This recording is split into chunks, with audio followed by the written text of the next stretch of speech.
It's great to come your way this evening again and to come the way of people who just exercise this common belief, this common faith in the profound power of our humanity. And the fact that we are all blessed, we are all endowed by our Creator with the same potential to be game changers and to be change makers. We have within us the capacity, the potential to predict outcomes and to make those outcomes happen. We've been looking at Singapore as a model, as a case study of this theme. We say it is possible to change a nation, its people. Every nation has what it takes, every people, every family, every home. So what did Singapore do?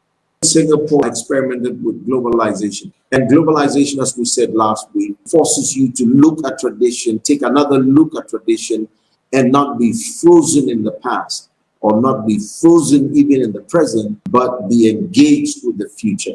That's globalization. So globalization sharpens your thinking and your whole desire to aspire to become better than where you are. Something about globalization opens new horizons to you, new ideas, and shows you the alleys of endless possibilities and development that you and I can always reach out to. So after 7 years of deciding to change attitude, change mindset, change lifestyle, because until that happens, we are going to literally be in arms with our government, with our political leaders, thinking that's where the blame really is. But as I always like to quote this friend of mine, he would always speak on a theme he calls the me republic. That means the republic as it is a reflection of you. So you cannot point to the republic and not think you are not pointing to you. Because most of the time we don't ask ourselves, how much have I also contributed to make my nation what it is? Once you are planted in that system, you share in either in the credit of how good it is or in the blame of how bad it is. So Singapore had to understand all these values, you see, and what we're talking about is called personal responsibility. You do yours, I do mine, we do it together, and there will be transformational change. It began with the individuals. The individuals determined, and then the leadership enforced the values. So you see, the two go together. Transformational change comes when somebody stands their ground to say, this is not right.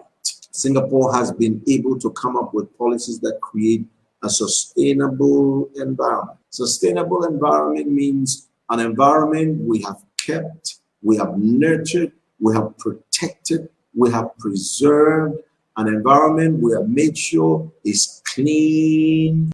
I've said over and over here, again, the story of this friend of mine who went to Germany and went to this particular place in Germany. I mean, you would be amazed at how the environment, the greenery had been so well kept.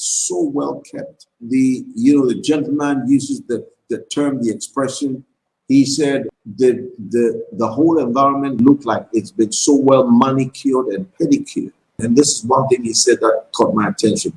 He said the environment is so clean, it is therapeutic. You can walk in there sick and just roam around in that place.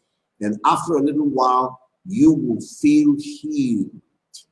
I don't know if you've sat by any water body and just felt so refreshed in your emotions, so refreshed in your mind, in your soul.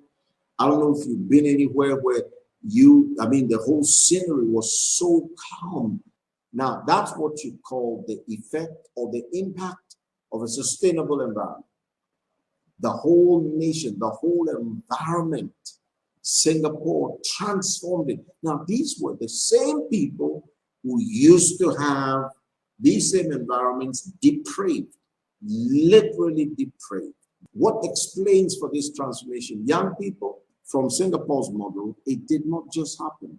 What the leadership did was to look at Singapore as a society and bring together all the agencies that know and understand a green environment and the importance of a green environment and the fact that we don't burn our trees and cut our trees to make roads and to make bridges.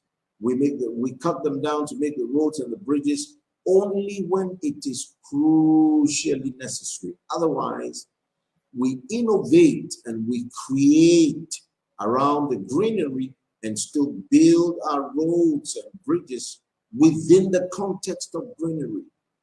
And then they came up with policies and said, this is what is good for Singapore. No spitting around, no chewing around, no peeing around, no doing number two around, no destroying the environment. They were clear. And you see, there is no transformation that will happen to us. Nothing will happen to us until we learn the power of clarity. We have to be so clear in our minds and so clear. And this clarity will then influence our choices and our actions. And that's how we get transformational change. We can also change this great continent of Africa, this blessed continent of Africa. It is travesty for us to be sitting on so much wealth and yet so impoverished in the quality of our mindset. There used to be a place somewhere around here in my country, in the capital called Accra, where people would throw human excreta into the sea. Meanwhile, there was a very busy street that ran along the beach of that particular spot. That was way back then. Now it's changed because everybody who wants to see an improved society, including my country, we are all pushing. Everybody's pushing towards finding ways to create a sustainable environment. Government is you, government is me at the individual level, at the personal level first. So even when we talk about governance, we should remember that the first place where we look to fix the problem is at the personal level. You and me at the personal level. Everything about our lives, whether we sleep or wake up, wherever we go, should be one that says, I am the change. Somebody else is not the change. You are the change. The change is not outside of you. I guarantee you, and I can guarantee you, Africa will be a different place. Ghana will be a different place. We will not be pointing to a government and the people we put in place in power over us, because in any case, they are only a true reflection of us. I want to really say thank you for taking the time to be part of the conversation every Thursday. Remember to like, subscribe, and share. Like, subscribe, and share. Until next week, have a blessed night, and I want to thank you again for coming.